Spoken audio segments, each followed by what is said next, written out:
balance is really important, right? I mean, I think that sometimes entertainment, especially as of late, decides that they're going to like represent a certain group, right? Be it a certain ethnicity or a gender or sexual orientation. And I think they get really carried away with it. And I think that they don't put themselves in the mindset of the audience, and they're not like, how is this going to come across? Because that's something we've discussed with Star Wars this week, and the lack of a white male lead, at least on the good side, in any of the new Star Wars movies. They're 2 for 2 now. And now with Game of Thrones, we see a show becoming very feminist. Only really Jon Snow is left as a major male character. Everywhere else, women have taken over. And sometimes I'm like, that's so awesome, that female character is fantastic. But sometimes, even as a female viewer who wants to see wonderful female representation, I watch the show and I go, methinks you maybe went a bit too far, right? Like, this is like, not only because I want everyone to enjoy the show and I worry how these changes will, affect the viewing for those people, but even for myself, no woman who wants strong characters wants to exist in a world of all strong characters, right?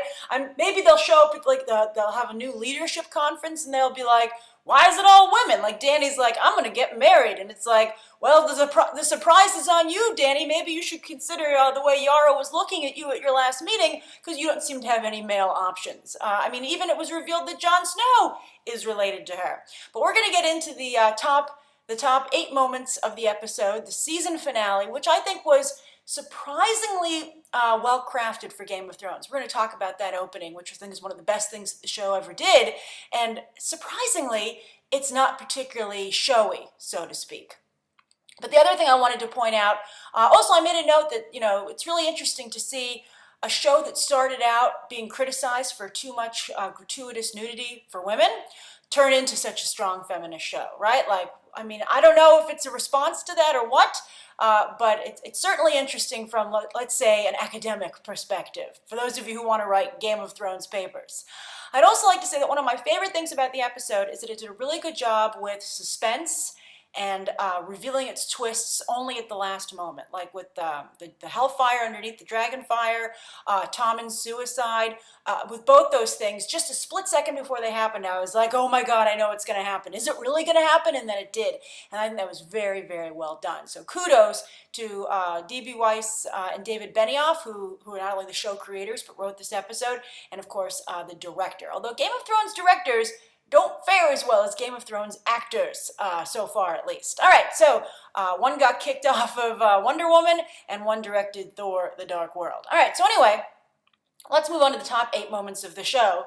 And the number 1 has to be cleaning house, right? Wow. So many characters were either killed off or sent on their way, right? So let's go through them. We have the High Sparrow. Finally, no one's going to miss that storyline, and all that goes with him, all that storyline entailed. Margaery, though, also gone. Who else feels that she just should have left? I don't know why she was trying to save the High Sparrow's life, especially after he mutilated her brother, who also ended up dying, and their father, who was pretty much worthless. But still, she should have just grabbed her brother and her father and been like, let's get out of here before anyone can stop us. And maybe from outside we can be like, you might want to follow us, but I would not have been like, we should all leave now. Also, Pycelle, the surprisingly spry older advisor, he was killed by Fagin and his kids. I have to say, on a side note, I kind of wondered what it would do to those kids having to act that out, like from a psychological perspective. I don't know, that's for their show business parents to decide, but for a moment that crossed my mind. Also, Tommen, he was literally thrown away by the writers. They're like, we're done with him. Let's just do it with flourish. Like, he did everyone a favor, including the audience, by leaping out that window. Tommen, a disappointment to the very end.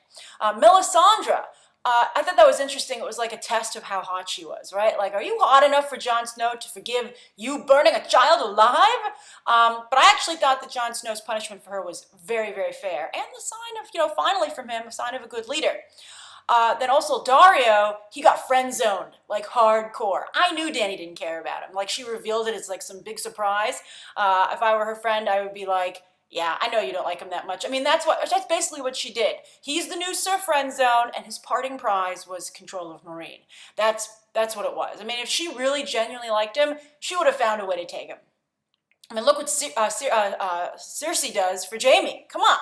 All right, so that's the first great moment of the episode, cleaning house. Second, let's talk about the one strong male character left on the show, and that's Jon Snow. And it was revealed finally that he is indeed a Stark and Targaryen combined, right? Ned Stark's sister and the Mad King's child. So that makes him Dany's, like, I believe, half-brother. But I have to say, it was really poorly done on the show. I think, I only know about this because a lot of you have been writing about it in the comments. But I think that anyone who just watches this show for fun, isn't a big fan of the books, doesn't participate in the online fan culture, and I think that's probably a pretty big percentage at this point because it's such a widely watched show, would not understand what happened in that scene. I mean, they never even said, "This is Jon! Take him as your, pretend he'd pass him off as your own," right? I mean, they cut to Jon Snow, but that could have just been a cut if someone wasn't, basically, only the people who were hoping it would happen truly understood that it did happen. And I think that the show should have made that much clearer. All right, so that was the second most interesting, these are like top moments of the show. Some good, some bad. That was one of the not so great ones. Then next we have to talk about Cersei. That was amazing. Last week I said, Daenerys, Sansa, Yara, they're all moving ahead. Are they going to leave Cersei behind? I should have known better. I should have known that she would get her own episode. Last week I said she was doing a little bit of a Maleficent impression there, and there were shades of that. But you know who I totally got this week? Claire Underwood. She even has the hair.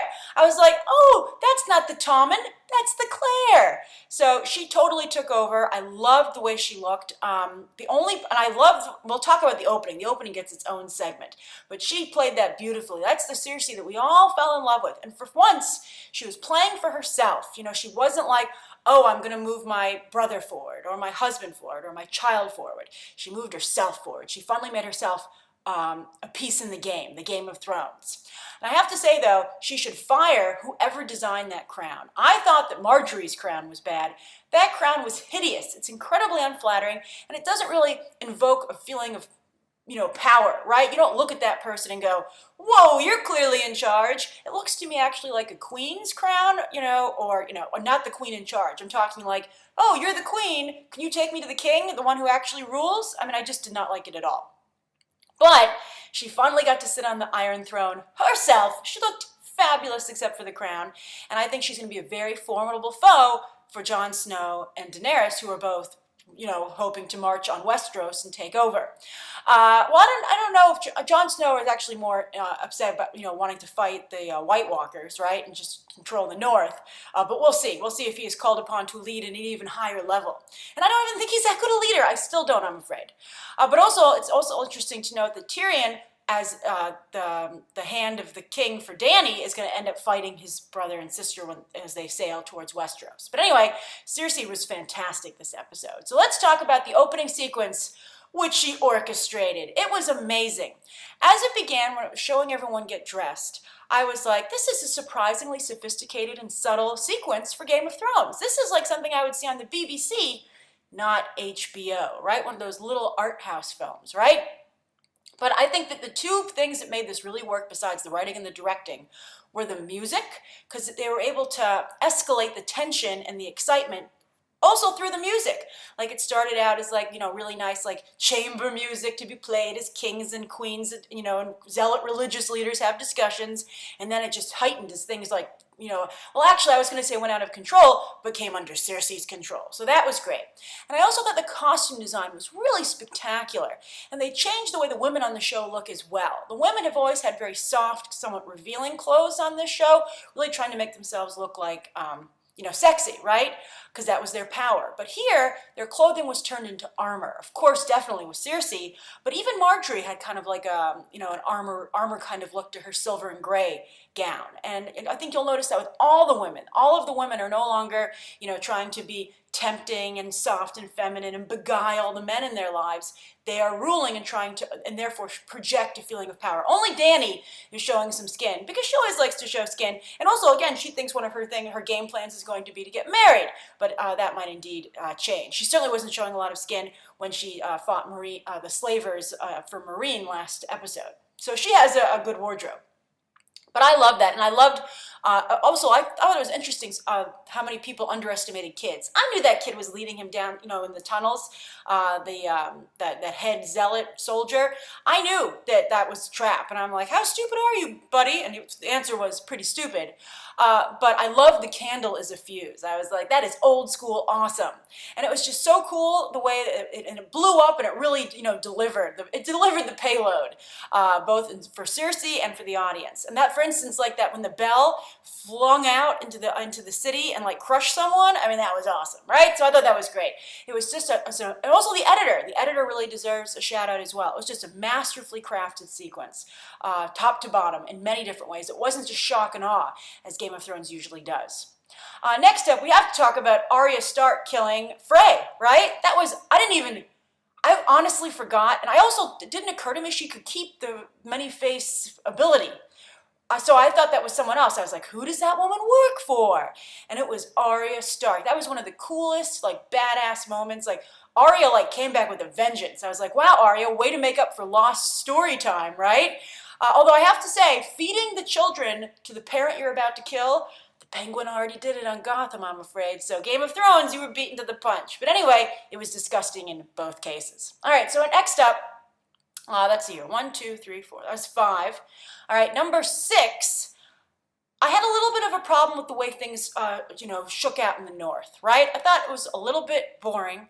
And then also, I think it's a little bit of a mess up there. But I think it's supposed to be a mess. Now, once again, a woman had to shame all the guys into supporting Jon Snow, Lady Marmont. I know you get like kids in there too. You're like, but it's a little girl, power to little girls. But you're like, again, a woman had to take charge.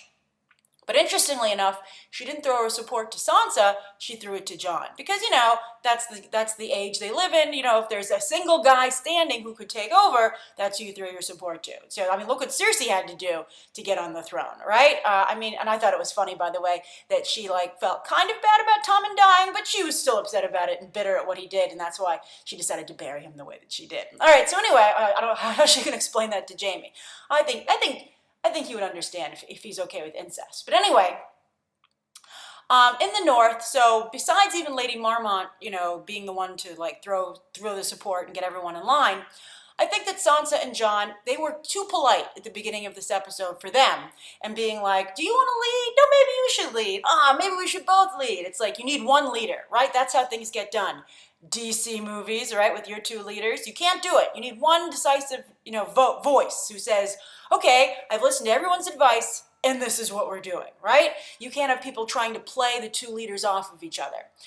Now, Littlefinger, I think, he really wants to obviously take control, and I think Sansa does too, but he should be worried about Sansa, because I think Sansa is perhaps a little bit too good of a student, and the student always becomes the master, which masters should always realize before they take on a student. But Littlefinger really, I think because he spent most of his time, or a lot of time in a brothel, I think doesn't really maybe feel that, he could be outsmarted by a woman. I don't know, but I think Sansa, I would really keep an eye on Sansa, because at the end when Jon Snow took over, while she smiled, you'll notice when you watch, because I was watching her very closely, she didn't smile right away, and she didn't break out into a big smile. I think she's a little bit like, when Littlefinger said that about visualizing himself on the Iron Throne, I think Sansa to some degree is like, maybe I'd like to sit there. And I think she's like, oh crap, I just got a couple of moves away from the Iron Throne because I wasn't fast enough to take control of the North, right? Because she was like, no, you should be the leader. And I think, she should have said, okay, I'll take it. So we'll see what happens. I think that Jon Snow should really watch his back, not only from Littlefinger, but potentially from Sansa. We'll see what happens. All right, so number 7. I didn't like that, we went back to Dorne, but that's as I said, the worst vacation destination ever, resort. But it's also like Themyscira a little bit now that it's run all by women. You have Ilaria and her sand snakes. And then she's talking to Olenna Tyrell, and it's again women having discussion, deciding things. I think what Lady Marmont and Dorne and the House of Tyrell aligning were the two places where I was like, went too far. You went too far with female, women kicking butt and stuff like that. So, but I did like when Varys showed up. I was like, that's where you went. Good idea, Varys. That worked out very, very well. And also, with Tommen gone, and I think maybe not a lot of people being too keen for Cersei to lead, this is a good time to show up in Westeros and say, would you like a new leader? I think a lot of the people would be like, we don't want to fight you. We're on board with the change in leadership. So we'll see. But I thought that Dorne, Ilaria, and Olenna Tyrell discussing things was a little bit too much. But then finally, don't Sam and Gilly make such a cute couple? They look so adorable. I like how they look like so well adjusted to life, beyond the wall. But I thought it was really funny that kind of what happened to them was they decided to go walk into the Warcraft movie, right? Didn't their destination look like Stormwind or Karazhan, right? It became softer, a little more fantasy-like. Totally obviously CGI as well. But also I thought it was funny when he walked into the library, I was like, eat your heart out, Belle, right? From Beauty and the Beast, when she gets her library, I was like, Sam's is bigger.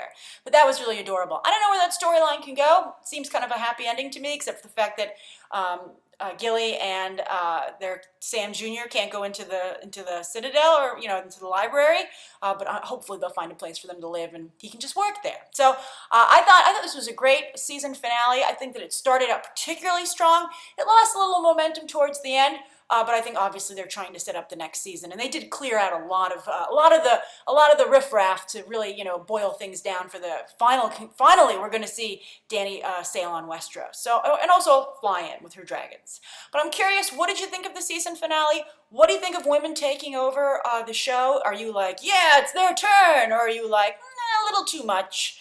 And I'd be also interested to know if that's how you feel as a male or female viewer, and also how you feel about balance in general with these storylines. Do you think that Hollywood, should maybe Hollywood and creators make an effort to put themselves a little bit more in the audience's seat, and not just like the audience they're trying to satisfy with that move, but be like, okay, well now this audience will be happy, but how about this audience? Are we still making sure they're happy? And how about this group of people? I think you really have to just really think, if you want to be something that appeals to a mass audience, you have to think of the mass audience. And this is a little problem I'm noticing in Hollywood right now, in movies, and now also TV.